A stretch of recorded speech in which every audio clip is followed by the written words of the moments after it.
एक गाथा जिसे जातक कहा गया। आप सबने जातकों के बारे में सुना होगा, इसलिए आज जातक का जो पहला भाग है उसका पहला जातक, जिसमें एक कहानी है जो अति बुद्धिमान व्यक्ति है और एक कहानी है जो एक सामान्य बुद्धिमान व्यक्ति है। उन सब के मध्य सामान्य बुद्धिमान व्यक्ति किस प्रकार से सोचता है और एक अधिक बुद्धिमान व्यक्ति किस प्रकार से सोचता है, क्योंकि कोई व्यक्ति बुद्धिमान या मूर्ख नहीं होता, कोई बुद्धिमान होता है या अति बुद्धिमान होता है। उसी प्रकार से प्रारंभ का जातक प्राचीन काल में वाराणसी में ब्रह्मदत्त नामक एक राजा था। उसके समय में बोधिसत्व ने एक वणिक के घर में जन्म लिया था। बोधिसत्व बड़े होने पर व्यापार करने लगे। उनके पास 500 बैलगाड़ियां थी। उन्हीं गाड़ियों पर माल लादकर वे कभी पूरब कभी पश्चिम व्यापार करने जाया करते थे। उन दिनों वाराणसी में एक और युवक वणिक रहता था। उसकी बुद्धि बहुत मोटी थी और वह यह नहीं जानता था कि किस अवसर पर क्या करना चाहिए। एक बार बोधिसत्व ने बहुत से बहुमूल्य पदार्थ गाड़ियों पर लादकर किसी दूर देश को जाने का विचार किया। उसी समय उन्होंने सुना कि वह निर्बोध वणिक भी 500 बैलगाड़ियां लेकर उसी देश को जाने का विचार कर रहा है। बोधिसत्व ने सोचा कि यदि हम दोनों 1000 बैलगाड़ियां एक साथ लेकर इसी मार्ग से जाएंगे, अनेक कठिनाइयां होंगी। माल से लदी हुई इतनी गाड़ियों के पहियों से सड़कें खराब हो जाएंगी। 1000 आदमियों और 2000 बैलों के खाने पीने के लिए सामग्री एकत्र करना भी असंभव हो जाएगा। इसलिए यदि हम दोनों में से एक आगे और दूसरा उसके पीछे कुछ दिनों बाद जाए तो अच्छा हो। यह सोचकर उन्होंने उस वणिक को अपने पास बुलवाया और सब बातें समझाकर कहा कि हम दोनों आदमियों का एक साथ जाना ठीक नहीं है, अतः तुम सोचकर बतलाओ कि तुम पहले जाओगे या पीछे। उस वणिक ने मन में सोचा कि मेरा पहले जाना ही अच्छा है, क्योंकि पहले जाने में सड़कें ठीक मिलेंगी, जिससे गाड़ियों के चलने में कोई कठिनाई ना होगी। बैलों को भी अच्छी और यथेष्ट घास मिलती जाएगी। हम लोगों को अच्छे अच्छे फूल इत्यादि मिलते जाएंगे। नहाने और पीने के लिए स्वच्छ जल मिलता रहेगा और हम मनमाने मूल्य पर माल खरीद और बेच सकेंगे। इसलिए उसने बोधिसत्व से कहा कि मैं पहले जाऊंगा। बोधिसत्व ने कहा, अच्छी बात है, तुम पहले चले जाओ। उन्होंने सोचा कि पीछे जाने में ही अच्छी बात है। इस अबोध वणिक को गाड़ियों के पहियों से ऊबड़ खाबड़ रास्ता अच्छा हो जाएगा। इसके बैल पकी घास खा जाएंगे और तब उनके डंठलों से नई हरी पत्तियां निकलेंगी, वही हमारे बैल खाएंगे। हमें भोजन के लिए भी ताजे फल मूल मिलेंगे। हमें जल का भी कहीं अभाव ना होगा। इसके साथ ही जो कुएं खोदेंगे उन्हीं में से हम पानी ले लेंगे। हमें बहुत से लोगों के साथ मोल भाव करने के लिए सिर भी नहीं खपाना पड़ेगा। यह जिस माल का जो मूल्य निश्चित कर जाएगा उसी मूल्य पर हम भी माल खरीद और बेच लेंगे। इसके उपरांत वह अबोध वणिक 500 बैलगाड़ियों पर माल लाद कर चल पड़ा और बस्ती से निकलकर एक जंगल के पास पहुंचा। वह जंगल बहुत ही बीहड़ था। उसमें 60 योजन तक कहीं पानी नहीं मिलता था। उसमें बहुत से यक्ष और यक्षिणियाँ रहती थे। उस वणिक के सेवकों ने उस जंगल में प्रवेश करने से पहले बहुत बड़े बड़े बर्तन पानी से भरकर अपनी गाड़ियों पर रख लिए थे। जिस समय वे लोग जंगल के बीच में पहुंचे, उस समय यक्षों के राजा ने सोचा कि इस अबोध वणिक को यह समझा देना चाहिए कि जंगल में पानी ढोकर ले जाना व्यर्थ है। उस दशा में यह सारा जल फेंक देगा। फिर जिस समय इसके आदमी और बैल आदि प्यास से मरने लगेंगे, उस समय हम लोग सहज में ही इन सबको मार डालेंगे और मनमाना मांस खाएंगे। यह चाल सोचकर यक्षराज ने माया के बल से एक बहुत सुंदर गाड़ी बनाई। 2 अच्छे सफ़ेद बैल उसे खींचने लगे। यक्षों का राजा एक संपन्न पुरुष का वेश बनाकर उस पर बैठ गया। उसके मस्तक पर श्वेत और नील पद्मों की माला थी। उसके बैल और कपड़े भीगे हुए थे और उसके छकड़े के पहियों में बहुत सा कीचड़ लगा हुआ था। उसके आगे पीछे 10-12 यक्ष सेवकों के वेश में तीर, तलवार, ढाल आदि लेकर चल रहे थे। उनके भी बाल और कपड़े भीगे हुए थे। उनके माथे पर भी नील और श्वेत कमल थे। मुंह में मृणाल थी और पैरों में कीचड़ लगा हुआ था। दल बांध कर चलने वाले वणिकों का यह सार्थवाहों में यह प्रथा थी। जब वह सामने की हवा चलती थी तब धूल से बचने के लिए दलपति सबसे आगे रहता था और जब पीछे की ओर से हवा चलती थी तब वह सबसे पीछे चलता था। जिस समय की यह बात है उस समय हवा सामने की थी, इसलिए वह अबोध वणिक अपने दल के आगे आगे चल रहा था। उसके पास पहुंचकर यक्षराज ने अपनी गाड़ी की एक और कर ली और बहुत ही मधुर भाव से उससे पूछा, आप कहाँ से आ रहे हैं?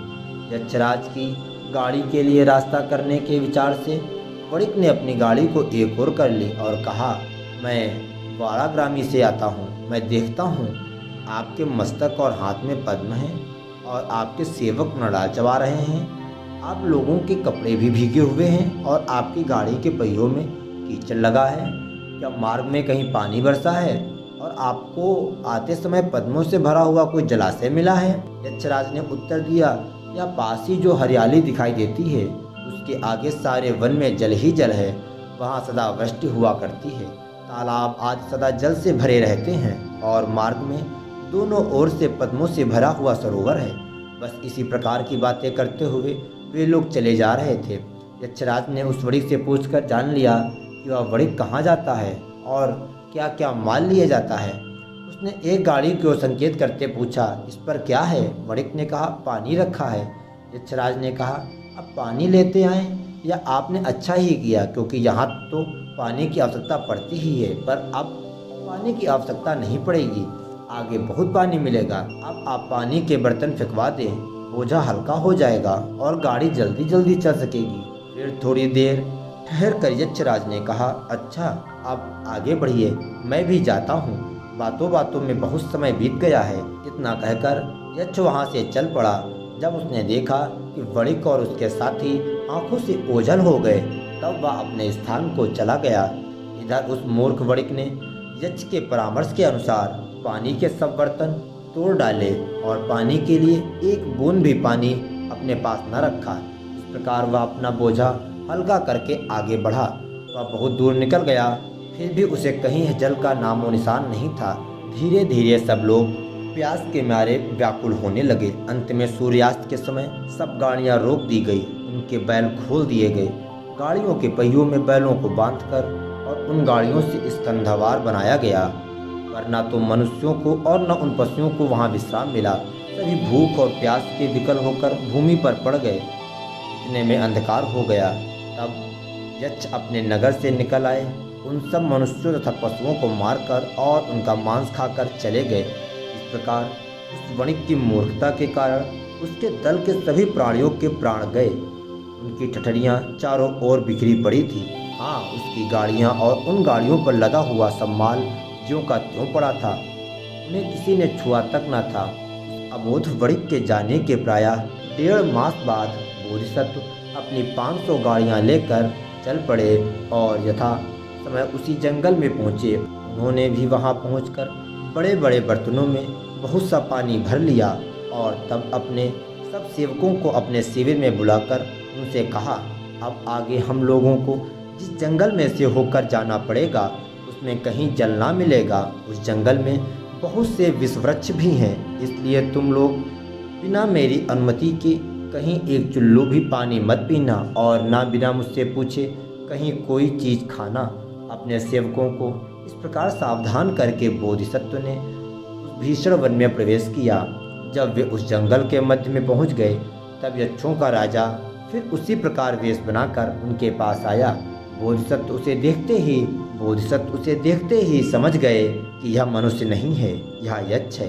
उन्होंने सोचा कि जंगल में इतना पानी कहाँ से आया, इसकी आंखें इतनी लाल और स्वरूप इतना भीषण क्यों है, भूमि पर इसकी छाया क्यों नहीं पड़ती है इत्यादि। उन्होंने यह भी समझ लिया कि वह मूर्ख वणिक जरूर इसकी चाल में आ गया होगा और उसी तथा उसके साथियों को इसने खा डाला होगा। जब उस यक्ष ने फिर उसी प्रकार की बातें करके उन्हें जल फेंकने का परामर्श दिया, तब उन्होंने उस यक्ष से कहा, हम वणिक हैं, हम बिना अपनी आँखों से जलाशय देखे अपना जल नहीं फेंक सकते। जब हम कहीं जल देख लेंगे तो अपना भार हल्का करने के लिए जल फेंक देंगे, हमें आपके परामर्श की आवश्यकता तब नहीं पड़ेगी। जब यक्ष ने देखा कि दांव खाली गया है, तब वह आगे बढ़ा और बोधिसत्व की आंखों से दूर होकर अपने घर चला गया। उस समय बोधिसत्व के उस सेवकों ने उनसे कहा, अभी यह आदमी कह गया है उस नील वन के पास सदा वृष्टि होती है। आपके साथियों के सिर, हाथ और गाल में इतने कमल थे और वे मृणाल चबा रहे थे। यहाँ इतना अधिक जल है तो आप अपने पास का जल फेंक क्यों नहीं देते, इससे बोझा हल्का हो जाएगा। इस पर बोधिसत्व ने कहा, सब गाड़ियों को रोककर और अपने सब साथियों को एकत्र करके पूछा, क्या तुम लोगों ने और कभी सुना था कि इस मरुभूमि में जलाशय है? उन्होंने कहा, नहीं, यहाँ तो जलाशय नहीं है और इसीलिए लोग इसे निरोधक वन कहते हैं। बोधिसत्व ने कहा, वे लोग कह गए हैं उस नील वन में वृष्टि होती है, पर जहाँ वृष्टि होती है उसके चारों ओर दूर दूर तक ठंडी हवा चलती है, जिससे बादल में पानी बरसता है। वह बादल भी दूर से ही दिखलाई पड़ता है। तुम लोगों को ठंडी हवा लगती है या कहीं बादल दिखलाई देता है? उन लोगों ने कहा, जी नहीं। बोधिसत्व ने पूछा, कहीं बिजली की कौंध या बादल दिखाई देता है? कहीं बादल की गरज भी सुनाई देती है? उन्होंने कहा, जी नहीं। बोधिसत्व ने कहा, अच्छा सुनो, अब मैं तुमको इसका भेद बतलाता हूँ। जो लोग अभी आकर हमें पानी फेंक देने के लिए कहते थे, वे मनुष्य नहीं हैं, यक्ष हैं। वे चाहते थे कि हम लोग जल फेंक कर जब प्यास से मरने लगे तब वे हम लोगों को मार मार कर खा जाएं। मैं तो समझता हूँ कि हम लोगों से पहले जो युवक वणिक चला था उसने इस लोगों की बातों में आकर जल फेंक दिया होगा और अपने साथियों सहित इन लोगों के हाथों वह मारा गया होगा। संभव है आज ही हम लोगों को उसके माल से लदी हुई सब गाड़ियाँ भी यहीं कहीं मिल जाएं। तुम लोग जल्दी जल्दी आगे बढ़ो, पर देखो कहीं एक बूंद भी जल व्यर्थ न फेंकना। सब लोगों ने जल्दी जल्दी पैर बढ़ाए। थोड़ी ही देर में लोग वहां पहुंच गए जहां उस मूर्ख वणिक की माल से भरी गाड़ियां पड़ी थी। बोधिसत्व ने वहीं विश्राम करने के विचार से अपने सेवकों को गाड़ियों के बैल खोल देने की आज्ञा दी। गाड़ियों से घेरकर स्कंधावार बनाया गया। जब सब लोग खा पी चुके तब बोधिसत्व ने बैलों को स्कंधावार के अंदर करके अपने सेवकों को चारों ओर नियुक्त कर दिया। उनमें से कुछ बलवान लोग हाथ में तलवार लेकर रखवाली करने लगे। इस प्रकार वह रात बीत गई। प्रातःकाल उठकर बोधिसत्व फिर सब बातों की व्यवस्था की। उनकी जो गाड़ियाँ टूट गई थी उन्हें वहीं छोड़कर उस मूर्ख वणिक की अच्छी अच्छी गाड़ियाँ ले ली। अपने सस्ते दाम की चीज़ें वहीं रखकर उनमें बदले में उस वणिक की बढ़िया और अधिक मूल्य की चीज़ें लाद ली। वहाँ से आगे बढ़कर वे अपने निर्दिष्ट स्थान में पहुँचे। वहाँ उन्होंने अपनी चीज़ें दूने और चौगुने दामों में बेची और बहुत सा आर्थिक लाभ करके अपने देश को लौट आए। उनके साथियों ने भी बहुत अधिक लाभार्जन किया। यह जातक कथा हमें यह सिखाती है कि हम किस समय अपनी वर्तमान की थोड़े से विवेक का उपयोग करके अपनी और अपने लोगों की मदद कर सकते हैं और जीवन को एक सही दिशा दे सकते हैं। मूर्ख वणिक की तरह सिर्फ किसी के कह देने से आप अपना रास्ता मत बदलें, बल्कि आप अपने बताए हुए रास्ता जिसको आपको पता है उस पर ही चलें, जब तक आप पूर्णतः संतुष्ट न हो जाएं जो व्यक्ति आपको रास्ता बता रहा है वह रास्ता पूर्णतः सही है या नहीं।